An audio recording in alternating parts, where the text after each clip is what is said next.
So Bhad Bhabie, if you don't know, she went viral on Dr. Phil years ago for being the Catch Me Outside girl. She threatened to, the audience of Dr. Phil, basically, I'm ready to scrap, let's go outside. Yeah. She went viral, viral, and she documented with a screenshot that since joining OnlyFans, she's made cumulatively $60 million. Men be spending money. I'm sorry. We are fools. Who are the fools? I'm not even we. Who are these fools? Guys, Pornhub is free. People what are you lonely? doing? I don't even know. What is she selling? It was very icky though, because I think she went famous at the age of maybe 17. Oh dear. And I think some people were like, yeah, it's a countdown until she goes, like literally, right? Yikes. So yeah, there's a lot of scumbags out there. But they're kinks, man. But it's interesting because I think OnlyFans is the quintessential example of like that pyramid of content creators, where I think the average OnlyFans creator makes like $150 a month. And I think the top 1% make 40% of all of the kind of the revenue.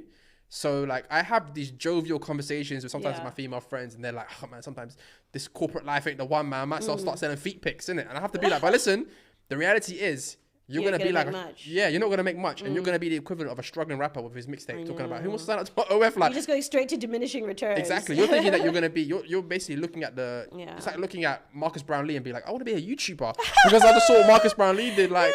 You know what I mean? So it's a very precarious, difficult business. But I remember actually there was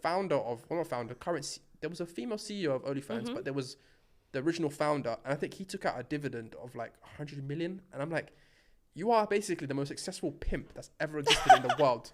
No, think about it. Ouch. Think about it, because in the sense that like, what was a pimp? A pimp was the middleman between the woman selling her services, and essentially now with digital tools, the middleman is gone, except for this one middleman. Yeah. Essentially, he owns the platform. You have to give him 20% of whatever you make. Wow. And that has accrued to the point where he's made $100 million.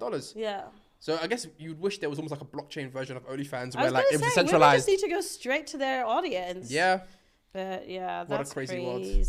How many male creators are on OnlyFans? What's the percentage split? I don't know, but there's a few celebrities that I think male celebrities that did. I think when Aaron Carter was alive, he talked about him doing it. But he was like the majority of his fan base also was men that was, subscribing to it. So I don't think women are subscribing to men's OnlyFans, if that makes sense. Yeah, I feel you.